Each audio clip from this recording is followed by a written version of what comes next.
Fala aí, Brasil, meu povo, minha pova, meus amores, minhas amoras, como estamos? Graças a Deus, estamos sempre bem, porque o bem é a luz. Precisamos permanecer na luz. Para isso, precisamos estar sempre bem, mesmo que as circunstâncias nos digam o contrário, não é mesmo? Gente, estou morrendo de saudade de vocês. Eu sei que muitos de vocês estão com saudade de mim, porque vocês me mandam mensagem.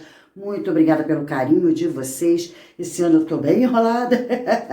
Não vai melhorar, gente, vai melhorar. É pro meu bem, sempre pro bem, né? Então, gente, Ruth, agora que você vem desejar Feliz Natal, tá atrasada. Eu desejei Feliz Natal lá no meu post, na aba mesmo de postagens do YouTube. Vai lá que tá lá na época certa, não é?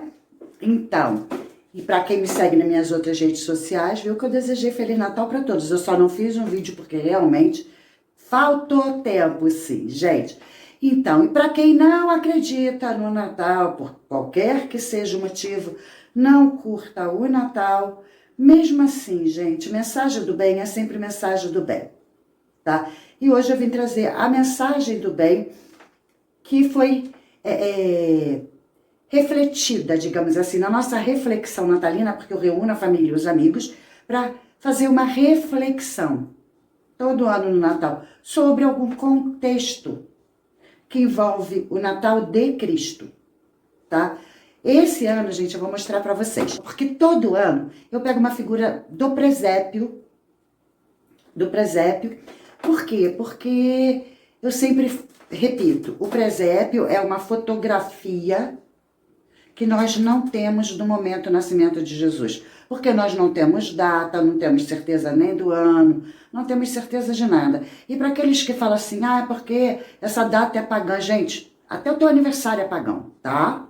Porque se a gente for levar ao pé da letra, tudo foi mudado. O nosso calendário, o nosso ano, tá? Porque no calendário judaico nós estamos no ano 5000 e lá vai fumacinha com bolinha, tá? E nós estamos no ano 2000. Então, até o nosso ano é pagão.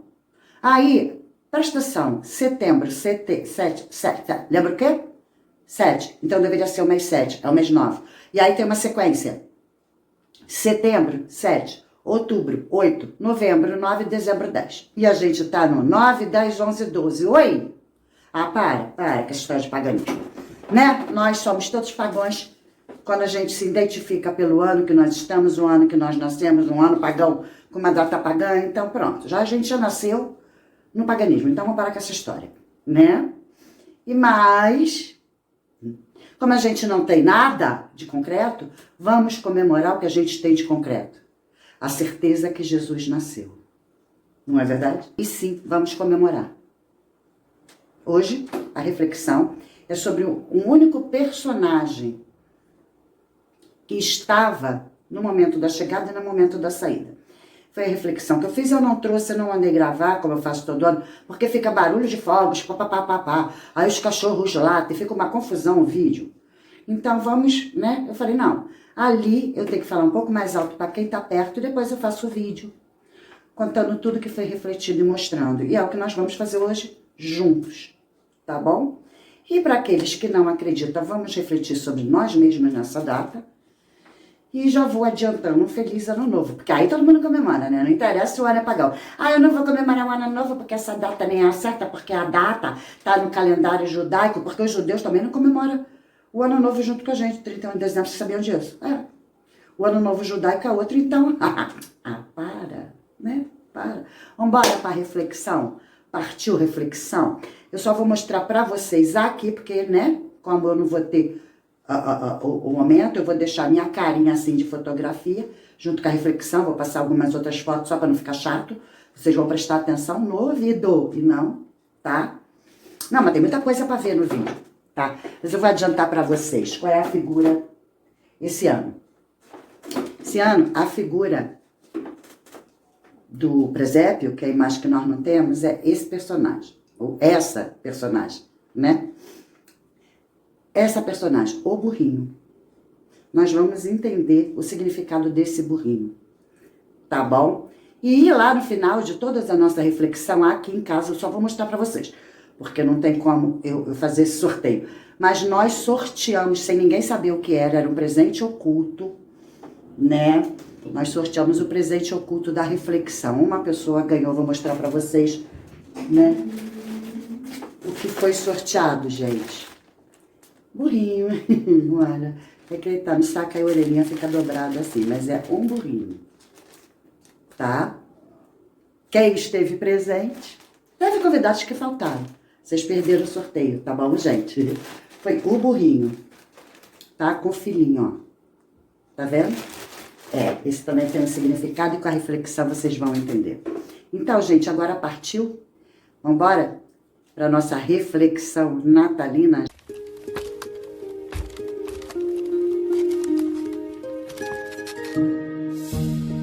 Obrigado. E aconteceu naqueles dias que saiu um decreto da parte de César Augusto. Todos devem se alistar.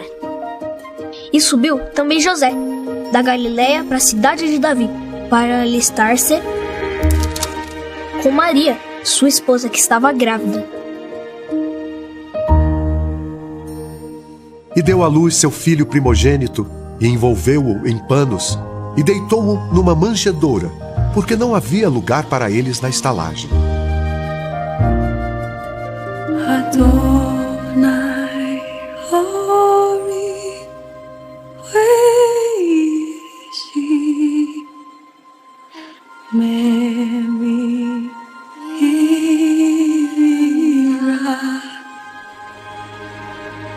Ora, haviam pastores que estavam no campo e guardavam durante as vigílias da noite o seu rebanho. Não temais, porque eis aqui vos trago novas de grande alegria, e será para todo o povo. Pois hoje, na cidade de Davi, vos nasceu o Salvador, que é Cristo, o Senhor. E foram apressadamente, e acharam Maria e José, e o menino deitado na manjedoura. E eis que a estrela se deteve, sobre o lugar onde estava o menino.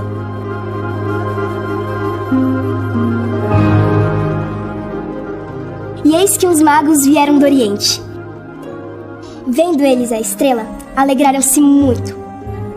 E ao entrarem na casa, prostrando-se, o adoraram e lhe ofertaram dádivas: ouro, incenso e mirra.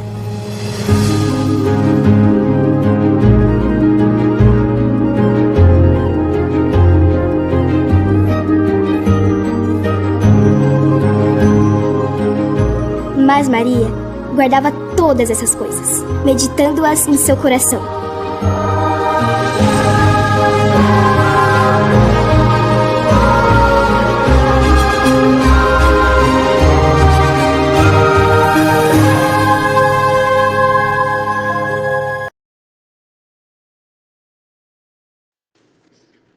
Então, meu povo, vamos começar a nossa reflexão sobre o Natal? Bom, vocês sabem que todo ano eu escolho uma personagem que pertence ao presépio, porque vocês aqui já estão acostumados com a minha impressão, a minha imagem, né, a minha ideia de que o presépio é o retrato que nós não temos do que aconteceu na noite que Jesus chegou. Bom, o nosso personagem principal sempre será o menino Jesus, o nascer do menino Jesus. Porque se isso não acontecesse, nem alguém aqui entre nós ou alguém no mundo, nenhum de nós, seres humanos, teria direito ao renascimento. O nascer de Jesus simboliza o renascimento, o direito ao renascimento, e ao renascimento eterno, para sempre, né? Que é o melhor renascimento. Essa vida é tão passageira, essa vida é tão cheia de tribulações, de preocupações, de sentimentos negativos, de sentimentos ruins, de tristeza, de dor, de tudo. que não é legal pra gente, que vai amargurando nossa alma, né?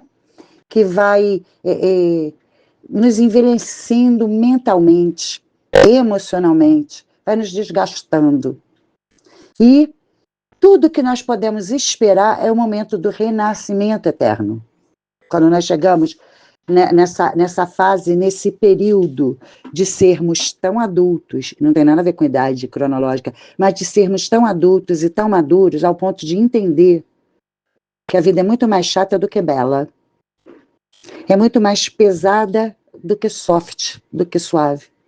E aí a gente fica esperando sempre uma coisa melhor, mais leve, sem preocupações. Esse melhor é o nosso renascimento eterno. E isso só é possível através desse nascimento comemorado hoje.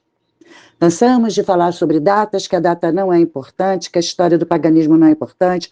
Somos todos pagãos. Todos nós nascemos numa data pagã. Ok? Então, gente, o melhor é comemorarmos. Ah, mas o Natal é chato porque está faltando gente da família, é triste porque tem alguém doente, porque alguém não está na mesa, gente. Nós não estamos falando do Natal de comida, de bebida, de presente, de roupa nova, de luzes e de Papai Noel. Esse Natal fica mais chato a cada ano quando alguma coisa é subtraído da gente. Mas o Natal verdadeiro, Natal é nascimento, é comemorar o renascimento, inclusive nosso. Então, gente, não tem como ser chato, não tem como ser triste. É a melhor coisa que nos aconteceu. Ok? Então, e dentro disso, nós conhecemos muito bem a história do nascimento e a história do fim, da morte, que, né, conclui a missão que Jesus veio fazer aqui, nos lavando, nos purificando, abrindo o caminho, né?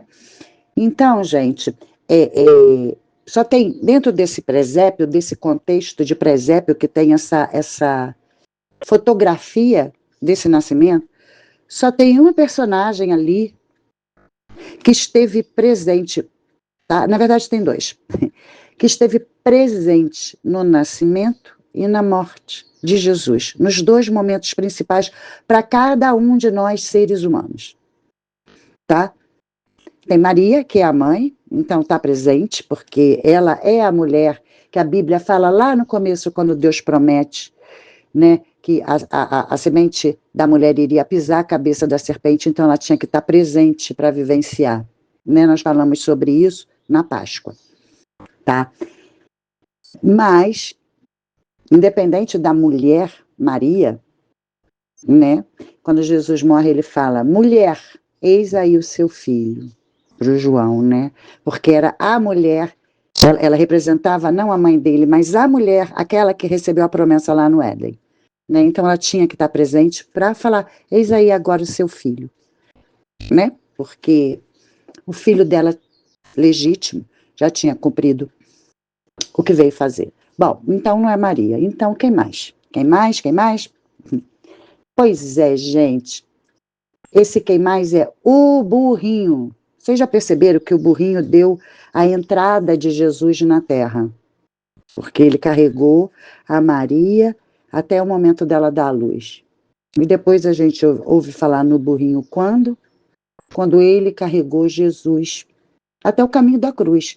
Porque o que é comemorado na entrada dele em Jerusalém, quando ele entra com o burrinho, que nós chamamos hoje em dia de Domingo de Ramos, era a entrada de um rei. O burrinho entrando daquele, por isso que eles pegaram ramos e jogaram, porque era um rei que veio reivindicar o seu direito. E eles acreditaram que isso seria de um modo terreno, que ele iria reivindicar de Roma o direito sobre eles. E não, ele veio sim, como um rei, reivindicar o seu direito sobre a vida de cada um de nós até hoje, o direito de ser rei eterno, de ser senhor eterno, sobre cada um de nós. Então, o burrinho, gente, ele trouxe um rei e levou o rei para o cumprimento desse papel, né? E qual a importância disso? O que isso significa na nossa vida? Bom, gente, tem dois animais no presépio que nos representam, nós seres humanos, né? Primeiro, a ovelha, mas só é a ovelha do bom pastor quem aceita o bom pastor, que é Jesus.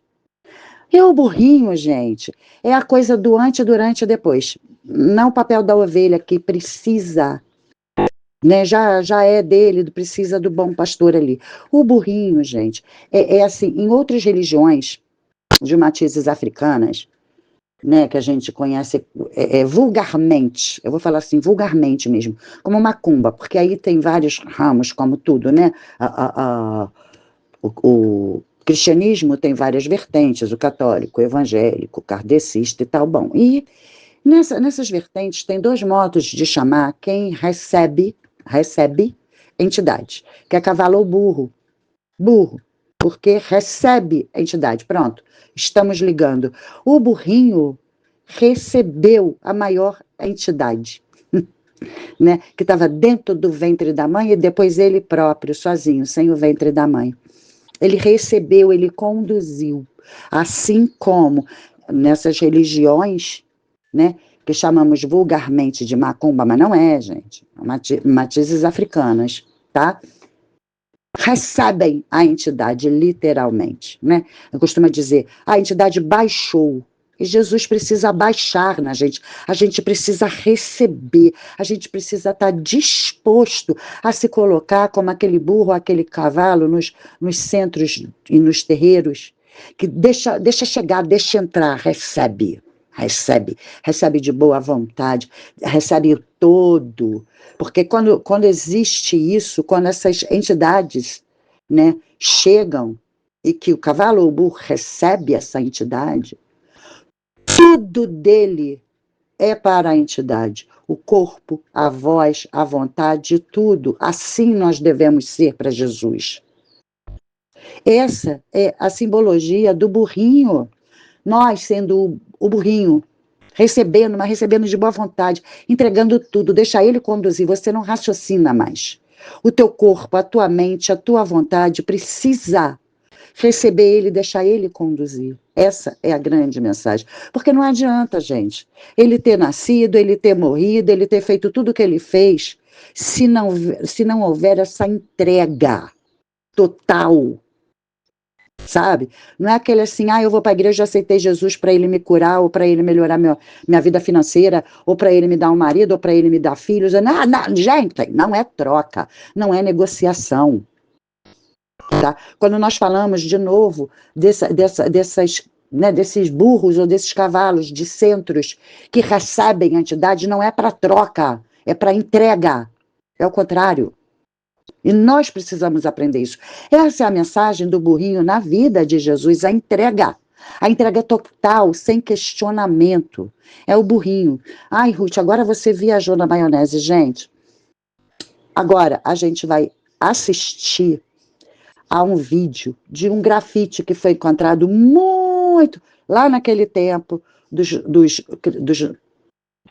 primeiros cristãos, que ainda Roma dominava, para a gente entender essa história melhor, de burro. Vocês vão entender. Então, vamos embora acompanhar junto, agora, um videozinho para esse entendimento. Tá bom? Vamos lá? Vamos assistir esse vídeo. Esse é o grafite de Alexamenos, que é uma produção, né, de uma pessoa que não era cristã e que fez essa arte para criticar o cristianismo, né? Por que essa cabeça de burro, né? De onde que vem isso? Isso não é um insulto gratuito, tem a ver com certas características ali do judaísmo e do cristianismo, pelo menos sob a ótica dos não-judeus e não-cristãos do período antigo ali, romano. E ela tem outro elemento interessante também, que é que Jesus está crucificado, né? Isso para começar, então, vamos ver o que é exatamente presente nessa inscrição, né? Nesse grafite, chamado de grafite de Alexamenos, ou também chamado de grafito blasfemo. E originalmente esse grafite foi encontrado na parede de um edifício chamado Peragógio, dos tempos de Domiciano, que era uma espécie de colégio interno. Na verdade, o edifício é mais antigo, mas ele se torna essa espécie de colégio interno, formador de páginas, no período do imperador Domiciano, e ele fica próximo ao Monte Palatino, em Roma, né? Então, por isso ele também é conhecido como grafito palatino. E a principal hipótese é de que ele tenha sido feito em meados do século 300, né? De qualquer forma, o que a gente vê na imagem propriamente é no canto superior direito um homem com os braços abertos e de costas, né? Vocês podem reparar aqui que as partes traseiras deles estão expostas aqui, isso é importante para a discussão do sentido dessa imagem, e ele tem uma cabeça de equino, né? Talvez um cavalo, talvez um asno. Essa é curioso também que há traços que mostram que há um traço horizontal sobre os pés da figura, um traço horizontal no nível do ombro aqui, das mãos da figura, e um traço vertical cruzando esses outros traços, formando uma espécie de cruz com um suporte para os pés. A gente vai analisar isso aqui melhor daqui a pouco também. E no canto inferior esquerdo a gente tem outra figura que tem uma das mãos levantadas na direção do ser crucificado ali, e uma inscrição acompanha esses dois que diz: Alexamenos adora Deus, ou o seu Deus, ou um Deus. Mãos levantadas, inclusive, seria um indício de que esse é o Alexamenos que está adorando um Deus, porque a posição de adoração e de oração, tanto entre cristãos antigamente, quanto entre não cristãos também. Mas aí, porque a cabeça de asno, especificamente a cabeça mesmo, não o asno todo, mas a cabeça de asno, era muito relacionada por não cristãos a judeus e, consequentemente, a cristãos, né, que surge como uma vertente do judaísmo inicialmente. Então, o cristianismo tem uma proximidade grande com o judaísmo, a ponto de ele herdar também muitos dos insultos que os judeus recebiam. Os cristãos também herdam, por assim dizer, esses insultos no início ali, nos primeiros séculos do desenvolvimento do cristianismo. A gente tem vários testemunhos históricos disso em várias fontes, tanto de cristãos, quanto de judeus, quanto de não cristãos nem judeus. Então, o primeiro autor importante que fala sobre essa relação da cabeça de asno com os judeus, especificamente, é o Flávio Josefo, que é um judeu, e ele escreve um texto chamado Contra a Apião, em que ele registra ali que alguns não-judeus diziam que judeus adoravam uma cabeça de asno no templo de Jerusalém, e que Antíoco Epifânio, né, o Antíoco Epífanes, Antíoco IV, um rei Seleucida, ele viu essa cabeça de asno feita de ouro quando ele invadiu o templo de Jerusalém. Isso antes da revolta dos Macabeus ali. Então tem esse registro no Josefo, de Josefo incomodado que não-judeus estavam falando isso a respeito dos judeus, né, que os judeus adoravam uma cabeça de asno. E aí o Tácito, que é um historiador romano também do primeiro para o segundo século ali, ele diz num livro chamado Histórias que os judeus foram salvos no Êxodo. Então ele reconta ele está contando a história dos judeus, e ele diz que um episódio fundamental para a história dos judeus é o Êxodo do Egito, em que Moisés guia o povo ali do Egito para a chamada Terra Prometida, e nesse percurso o povo começa a passar muita sede, e aí um bando de asnos aparece, e Moisés segue esse bando de asnos e encontra uma fonte de água. Então esses asnos, de certa forma, teriam levado salvação ali para os israelitas guiados por Moisés, porque eles conseguiram sobreviver a essa sede graças a esses animais. Os judeus teriam erguido uma imagem de um asno no lugar mais sagrado do seu santuário e teriam adorado, né, essa imagem. Então você vê que esse é um tema que circulava realmente ali no período em que o cristianismo está surgindo, né, e se desenvolvendo. Essa associação do asno com os judeus acontecia principalmente entre os não-judeus, claro. Os judeus não aceitavam de forma alguma essa história e negavam essa história fortemente. Mas não só os judeus tiveram que afastar esses rumores, esses boatos, né, de onolatria, né, de adoração de um asno, tendo que os romanos adoram tantos animais e tantos seres misturados com animais, que talvez eles estejam achando ruim dos cristãos adorarem o asno, porque os cristãos adoram só o asno, em vez de adorar todos os animais que os romanos adoram. Mas é claro que nessa citação ele está sendo polêmico, porque ele não está reconhecendo como legítima essa ideia de que os cristãos adoram o asno, né? Ele só está rebatendo a agressão, por assim dizer, né? E é interessante também que tem outro texto do Tertuliano que diz que até judeus, que originalmente era o povo acusado de onolatria, tendo uma imagem de um homem de toga com orelhas e patas de asno que representavam os cristãos. Então veja que quando esse grafite de Alexamenos é encontrado, né, arqueologicamente no século XIX, não sei se eu falei a data lá no início do vídeo, né, mas esse grafite foi encontrado em 1857, mas quando esse grafite é encontrado, ele cabe direitinho naquilo que a gente já conhecia sobre esse período e sobre essa tensão cultural, religiosa, social entre judeus, cristãos e os adeptos das tradições greco-romanas, né, como se chamados de pagãos posteriormente. Às vezes eu estou evitando o termo pagão, porque ele é muito impreciso, né, muito genérico. O paganismo não é uma religião. Então, para evitar essa impressão, eu tô evitando o termo aqui. Mas então, beleza, né? Então isso explica muito bem por que um não cristão representaria Jesus, né, com uma cabeça de asno, por causa dessas tradições, dessas polêmicas, desses insultos que circulavam bastante. Agora, passando para outro tema, que é o tema da crucificação, que também aparece de forma muito importante nesse grafite, vale dizer que essa é mais uma forma de insulto à figura de Jesus presente aí, né? Então, assim, a cabeça de asno é o primeiro insulto.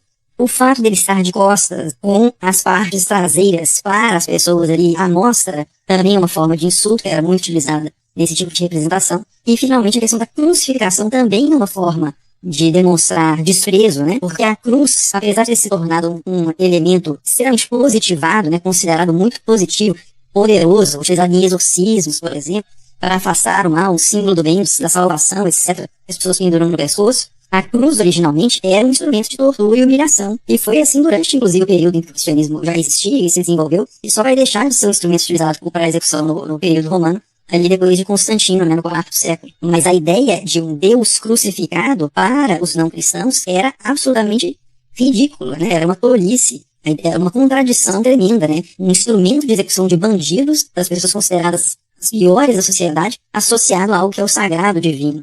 Então, Paulo mesmo, nas cartas, lá na primeira carta aos Coríntios, reconhece isso, dizendo que Cristo crucificado, a mensagem, a ideia, a pregação de Cristo crucificado, é escândalo para os judeus e loucura para os gentios. E tem um autor romano também que fala que ouviu dizer, né, de outras pessoas que os cristãos adoravam a cabeça de um burro, mais uma vez, outro autor dizendo isso, né? Inclusive ele diz, adoravam a cabeça de um burro, que é a mais baixa das criaturas, e eles adoravam também, segundo esse autor tinha ouvido falar, eles adoravam um bandido crucificado.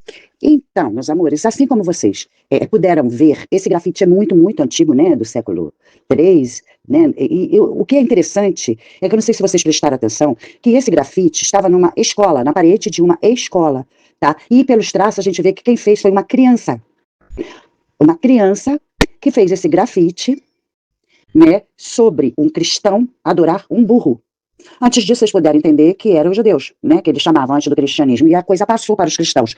Por quê? Porque naquele tempo, Roma, Egito, Grécia, todos eram politeístas, adoravam vários deuses. O judeu era monoteísta, adorava um único Deus, né? E o cristão passou a adorar um único Deus. Então, né, veio a coisa da cabeça de burro. O que tem a ver? É a cabeça, tá, gente? E o que isso tem a ver? O monoteísmo com o politeísmo. Por quê? Que tanto contra os judeus e mais tarde contra os cristãos, essa cultura foi passada a ponto de chegar numa criança e achar normal a criança escrever esse tipo de coisa, desenhar, né? Que era um preconceito horrível, era pior do que um bullying, porque ficou na parede, tá? Por quê? Porque assim eram ensinados, né, as crianças que não eram monoteístas, que não eram nem judeus e nem cristãos. Por que isso, gente? Fica mais fácil a gente entender quando a gente lembra, por exemplo, do Egito. O Egito é politeísta e tem vários deuses, mas tem deuses com cabeças de animais, por isso a cabeça, né? Então, tem um com a cabeça de chacal, outro com a cabeça de uma águia, e eles tinham essa representatividade de cabeças, né, de animais. E, de repente, gente, veio uma religião, digamos assim, sem isso. Então, é a cabeça de um burro, de um jegue, né? Nós somos cabeças de burro, porque adoramos um burro. Olha aí o burrinho de novo, gente. Ou seja, o politeísmo, o preconceito de não aceitação de um único Deus. Então, gente, desculpa, mas para nós cristãos, né, e adeptos do cristianismo, o burro está do outro lado, né? A cabeça de burro está nesses deuses, mas isso é para uma outra época. Bom, então como vocês viram que era um grafite infantil, tá? Numa escola infantil, nós revertemos isso quando as nossas crianças, né, começam a representar a chegada de Jesus com um burrinho. Eu mostrei o vídeo inteiro e agora vou mostrar só uma partezinha disso, da gente reverter essa cultura, não é? E o burrinho tem o sentido de carregar mesmo, né? A entidade Jesus. O burrinho é a representatividade de receber Jesus. E as crianças entendem essa mensagem já. Reverter, as crianças gostam do burrinho, né? Na representatividade do presépio e da Páscoa. O burrinho tem a sua importância, porque, na verdade, ele está fazendo uma proposta para nós, humanos, para nós sermos como ele, e carregarmos essa entidade de Jesus. Receber, né? Assim como outras religiões recebem as suas entidades, com tudo que tem, com toda a boa vontade. Bom, espero que tenham gostado desse vídeo, né? Escreva aqui nos comentários, deixe seu like, deixe seu dislike, fale comigo nos comentários e feliz ano novo para vocês. Tá? Que as coisas se renovem, porque no Natal a gente deseja que tudo renasça, que Jesus, com a sua luz, com o seu bem, renasça na nossa vida todo ano. E o ano novo a gente, em vez de falar renasça, que se renove. Então vamos juntar o renascer com uma renovação, tá? Com muita luz. Beijo no coração de cada um de vocês, fiquem com Deus, até a próxima, fui!